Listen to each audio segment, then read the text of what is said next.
哇！諗唔到呢個鐘數咧咁多人啊，肚餓啦！第一個咧，呢個係榴蓮酥嚟嘅，咁睇上去都幾油膩嘅嚇。整個蝦餃咧最好食呢部分，哇！真係好味。肉餅咧係呢種剁碎咗嘅肉餅嚟嘅。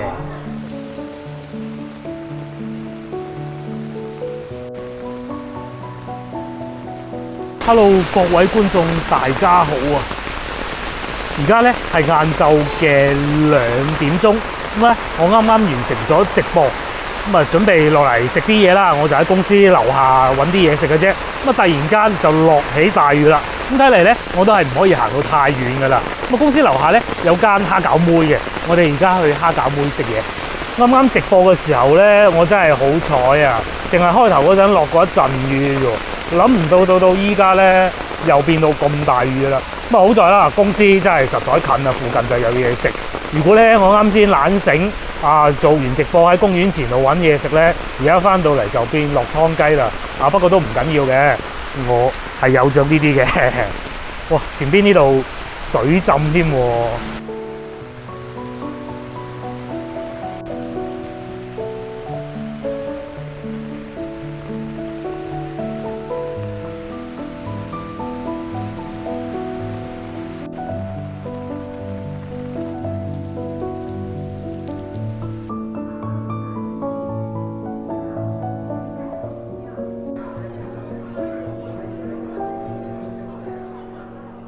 Hello， 我入咗嚟茶樓啦！哇，諗唔到呢個鐘數咧咁多人啊，肚餓啦，點嘢食嗱？因為我今日咧係好肚餓嘅，所以我打算咧點3份點心啊嚇。既然叫得蝦餃妹，我一定係會點份蝦餃嘅嗱。普通傳統嘅蝦餃我食過咩蝦佬四兄弟啊，呢啲我都試過。呢個古靈精怪啊，避風塘蝦餃妹。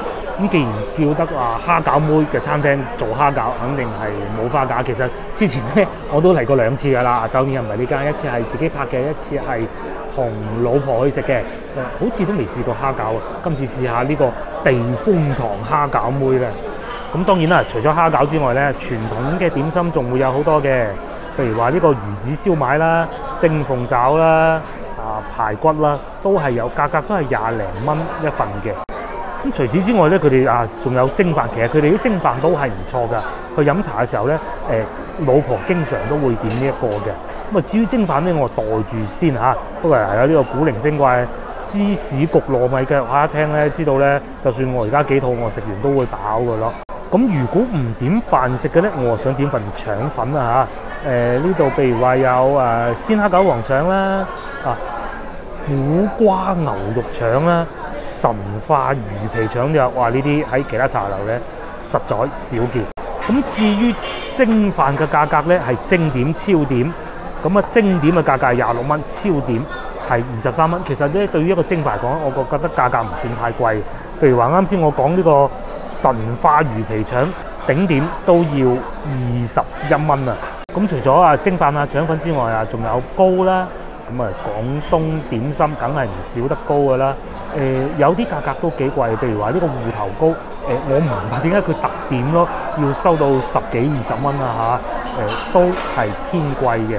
咁香煎蘿蔔糕亦都係頂點啊嚇。咁睇上去咧，啲糕咧唔算抵食啊。糕我哋就唔點啦，一係就腸粉，一係就飯。咁當然啦，你煮食咧係仲可以揀啲包嘅，我哋睇下有咩包。嗱，咁包方面咧，通常同個老婆嚟嘅時候，最多咧就係點呢個雪影流沙包，唔錯㗎，唔錯㗎。雖然係特點，但係喺外邊嘅餐廳好少會食得到咯。咁另外咧，如果喺社交平台上點讚佢仲會送一個龜苓膏嘅。不過我就都係暫且作罷啦。另外仲有呢個榴蓮，我都係好中意。不過通常呢啲榴蓮咧都係攞貨嘅啫。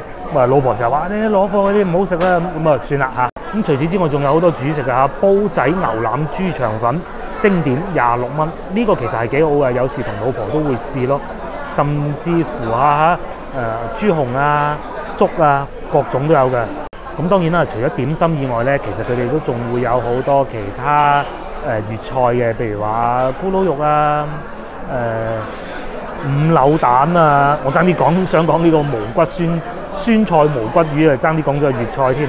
甚至乎羅漢齋啊、拍蒜豉汁涼瓜菜，我覺得呢個幾好喎。不過點心餐我哋又唔點咁多啦。咁價格咧圍繞都係40零蚊一例。好啦，咁啊真係廢話少講啦，我落單啦，真係好肚餓啊！我哋點咗嘢食再講下。咁等咗15分鐘左右啦，我哋嘢食就終於送上嚟啦。睇下有啲咩食啦。首先第一個咧，呢個係榴蓮酥嚟嘅，咁睇上去都幾油膩啊嚇。咁下邊咧油都幾多㗎，不過食落去係咩味道，食過再講。第二個就古靈精怪啊，呢個得意啊！呢個係應該係炸嘅蝦餃嚟嘅，上邊有少少避風塘嘅碎，真係第一次食。咁啊再嚟咧就係比較普通嘅鹹魚肉餅蒸飯啦。咁我就先從個蝦餃試起啦。呢啲咧應該係嗰啲避風塘碎嚟嘅。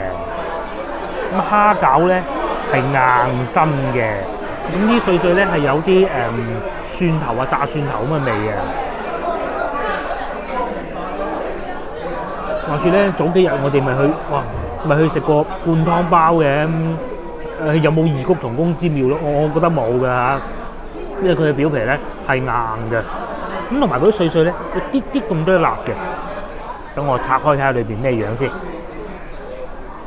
睇過啊，裏邊咧係有一啲蝦仁啦，蝦仁唔算話極大嗰種，不過係有嘅。咁啊，仲有一啲呢啲應該係芹菜啦，芹菜粒。咁啊，再嚟咧，佢個表皮啊，我再次講係硬嘅，同埋裏邊係冇湯汁嘅。試下味道啦，我都餓啦，真係。啱先咧，我又食咗2粒蝦仁啦。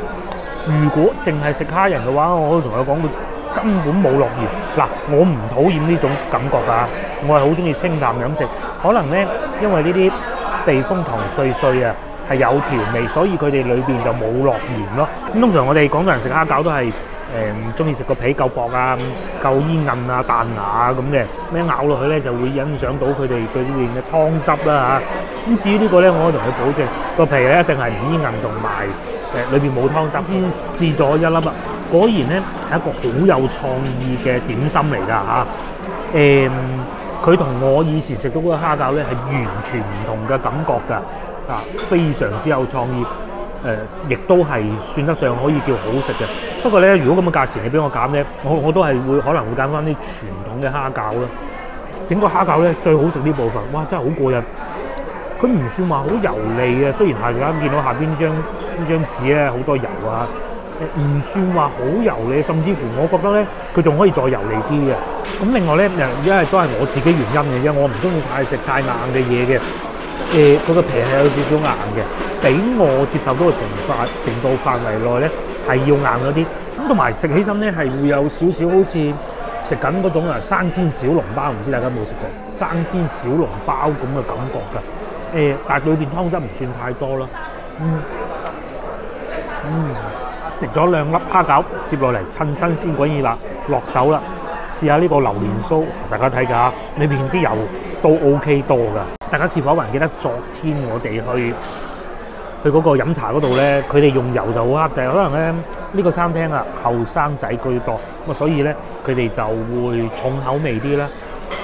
咁重口味就試下個榴蓮酥咯喂！咬咗一啖榴蓮酥啊！呢個榴蓮酥係 OK 嘅。先唔講價錢先啦，對比我哋上星期食過嗰個去往期食嗰個榴蓮酥咧，咁佢哋呢度嘅榴蓮肉咧係會更香濃啲嘅，同埋咧係食得出有質感，食得出有纖維嘅質感啊！咁當然啦，你話再同翻以前嘅我喺廣州酒家食嗰個比咧，咁啊都仲係有啲差距嘅。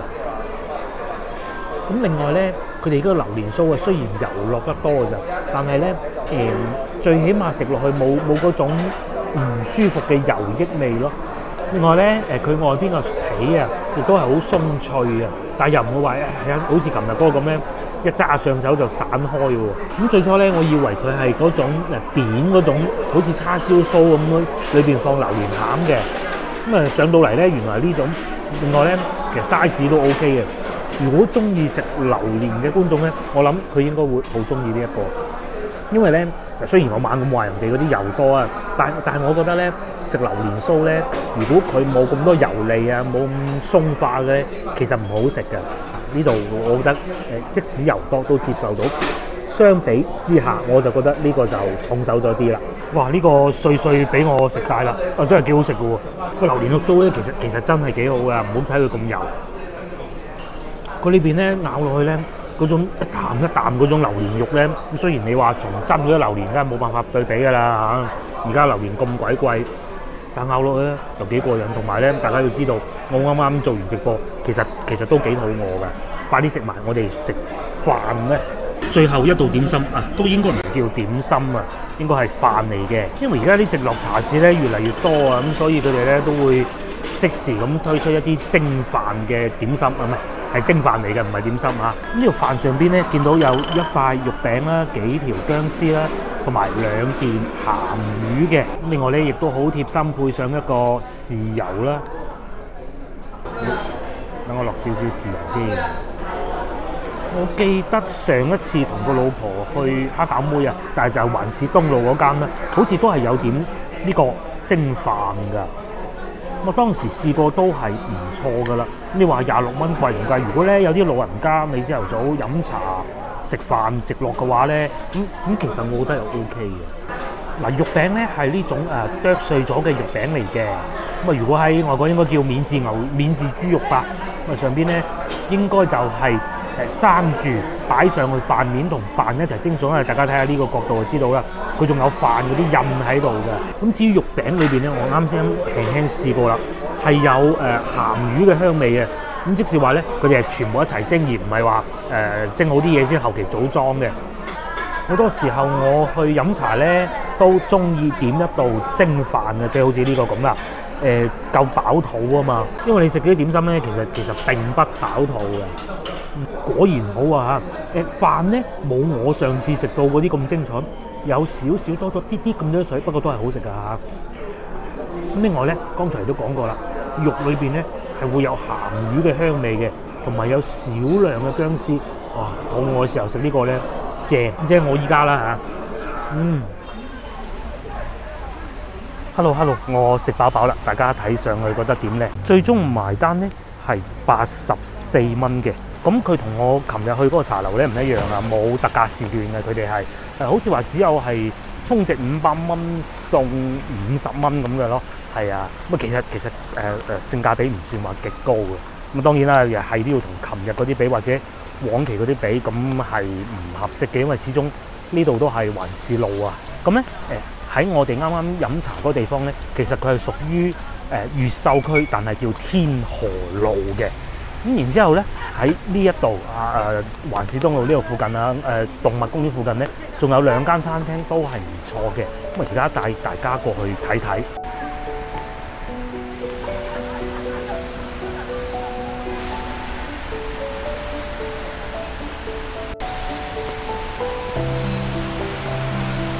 咁第一間咧就係要講嘅大鴿飯啊！咁佢哋咧喺度做咗都好多年㗎啦。食乳鴿啦，聽講得出大鴿飯就咁啊，從朝頭早11點到夜晚9點都係經營嘅。咁當然啦，呢個時間段係休息，咁所以咧啱先我去飲茶就咁解，因為我2點鐘先落嚟嘅。2點鐘你再人哋大鴿飯，而係2點半收工，你食啊，廚師黑面啦，係嘛？再嚟另外一間旺角食街。咁旺角食街咧就喺呢個內環路嘅橋底下邊啊。咁當然啦，呢個鐘數佢哋都係休息中嘅，開咗好多年㗎啦。咁唔知下次有冇機會再嚟試下咧？佢哋最出名嘅咧就係食羊扒、羊肉啊。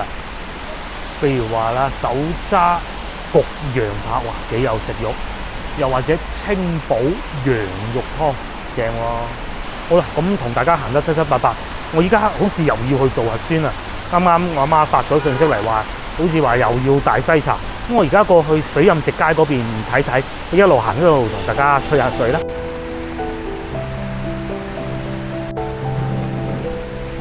咁水蔭路咧係屬於黃花崗社區啊，黃花崗街道嚟嘅。咁咧佢哋驗核酸嘅地方啊，就喺前邊水蔭直街嗰度嘅。咁喺水蔭路上邊咧會有好多居民區啦。有居民區就會有超市，超市比較大，譬如前面呢個華潤萬家啦，華潤萬家超市啦。咁然之後喺華潤萬家超市對面咧有個書店啊，因為點解咧？呢度係好近出版集團嘅，呢個書店都幾大嘅。不過我即係冇乜學識啊，好少入去睇書嘅。同埋呢度係有嘢飲嘅。咁嚟到呢個路口咧，如果喺呢個方向過去，係會去到天河北路啦嚇，一路轉出去就可以上到天河北路。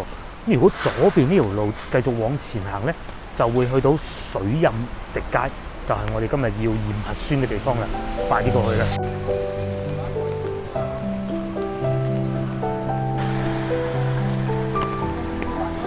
咁喺水蔭路上邊咧，佢哋嘅居民區啊、住宅啊，都係同越秀區其他地方相似啦，都係呢種9層嘅比較80年代、90年代嘅屋咯。咁喺附近咧，其實商業住宅唔算太多。如果係講多嘅咧，應該過翻去靠近東風路啦，靠近東風路嘅梅東路嗰度就會好多。嗰度基本上都係好高層嘅商業住宅咯。咁嗱，我估嘅啫嚇，應該咧點解嗰度咁多咁貴價嘅商業住宅咧？因為嗰度比較近東風東路小學啦。咁至於水蔭路呢邊咧，都有一間小學確實唔錯，叫水蔭路小學。但係如果你話同東風東路比嘅話咧，確實又有一段距離嘅。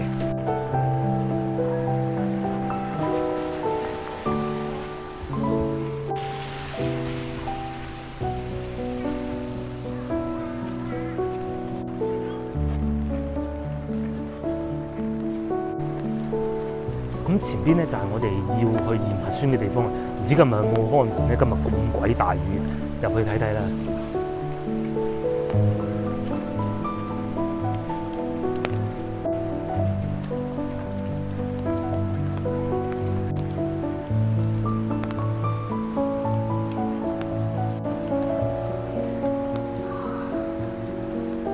哦，咁原來係冇得驗核酸嘅，咁我就唔知點啦。